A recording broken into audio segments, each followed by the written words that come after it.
Assalamualaikum warahmatullahi wabarakatuh.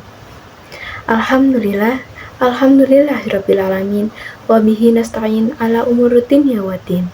Wassalatu wassalamu ala asrofil anbiya'i wal mursalin wa ala alihi wa sahbihi ajmain. Amma ba'du. Segala puji, mari kita panjatkan kehadirat Allah Subhanahu wa Ta'ala, karena atas kasih sayangnya kita masih diberikan kesehatan dan kesempatan untuk menjadi lebih baik dan memperbanyak amal soleh. Tak lupa, salawat serta salam kita haturkan kepada junjungan kita, guru kita, Nabi besar Muhammad Sallallahu Alaihi Wasallam, beserta para keluarga dan sahabatnya.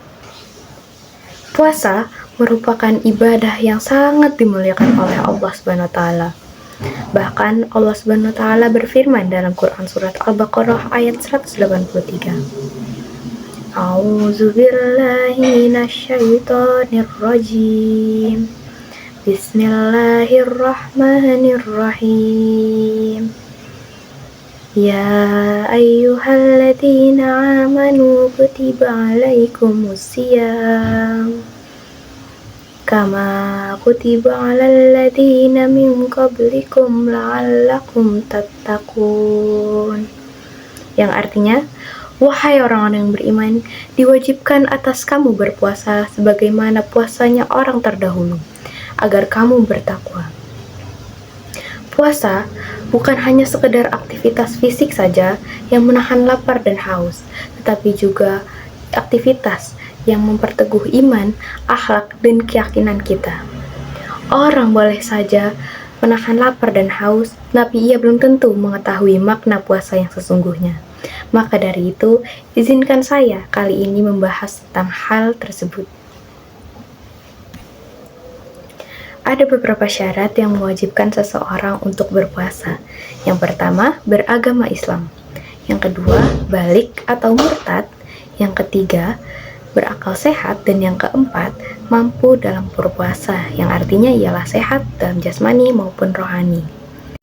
Selain itu, ada beberapa hal yang dapat membatalkan puasa kita, karena jangan sampai puasa kita menjadi sia-sia di mata Allah Subhanahu wa Ta'ala.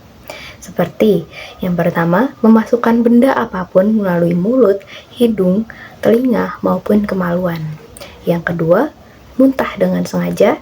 Yang ketiga, memberi suntikan berupa nutrisi atau makanan ke dalam tubuh. Adapun donor darah tidak dapat membatalkan puasa, teman-teman. Lalu yang keempat, berhubungan suami istri saat siang hari. Yang kelima, haid atau nifas. Yang keenam, keluar mandi dengan sengaja. Dan yang ketujuh adalah murtad atau keluar dari Islam. Hal-hal tersebut merupakan hal-hal yang dijaga oleh syariat Islam, bukan untuk menyulitkan kita dalam beribadah, namun juga lihatlah betapa Islam sangat menjaga syariatnya, bukan untuk menyulitkan kita dalam ibadah, namun agar nilai dari ibadah itu tetap terjaga. Ada beberapa amalan-amalan sunnah yang bisa kita lakukan untuk menambah kesempurnaan ibadah puasa kita. Seperti yang pertama, tidak menunda untuk segera berbuka saat sudah waktunya. Namun bukan berarti kita boleh makan berlebihan. Nabi Muhammad SAW menganjurkan kita untuk makan 3 buah kurma dan hanya segelas air terlebih dahulu, agar kita tidak lalai dalam sholat maghrib ataupun sholat isya. Yang kedua, mengakhiri sahur sesegera mungkin. Dan yang ketiga, menjaga perkataan kita dari ghibah, bohong, maupun dosa-dosa lainnya. Karena pahala puasa kita bisa berkurang karena perkataan dan perbuatan buruk kita terhadap orang lain. Ada orang yang hanya mendapat lapar dan dahaga saja dalam berpuasanya, karena ia tidak menjaga perkataan maupun perbuatannya. Islam juga memberitahu kita kapan kita boleh berpuasa dan tidak.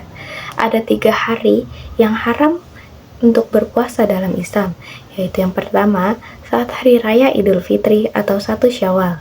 Yang kedua, saat hari raya Idul Adha atau 10 Zulhijjah. Dan yang ketiga, 3 hari Tasyrik atau 11, 12, dan 13 Zulhijjah. Ada pula hari yang makruh untuk kita berpuasa, yaitu tanggal 30 Sya'ban atau saat rukyat hilal belum terlihat jelas. Hal ini mengindikasikan bahwa Islam tidak memperbolehkan kita untuk berlebihan dalam beribadah. Kita harus seimbang dengan hikmah yang Allah tetapkan. Sungguh Allah Maha Bijaksana. Ia memberikan ruksah atau keringanan terhadap orang-orang yang memiliki uzur, seperti wanita yang hamil dan menyusui karena takutkan anak dan dirinya sendiri tidak kuat. Yang kedua, orang yang sakit. Yang ketiga, orang yang sedang musafir atau sedang dalam perjalanan.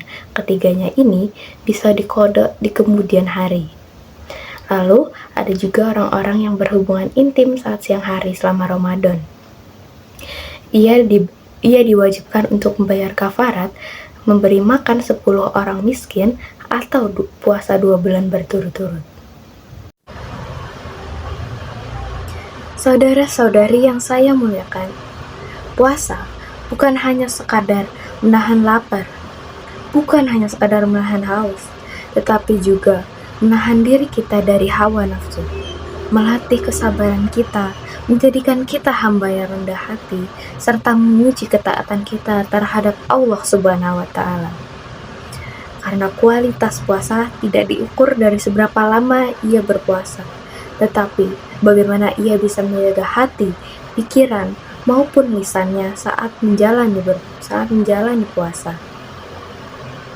Semoga Allah menjadikan kita hamba yang selalu taat atas perintahnya dan menjauhi segala larangannya.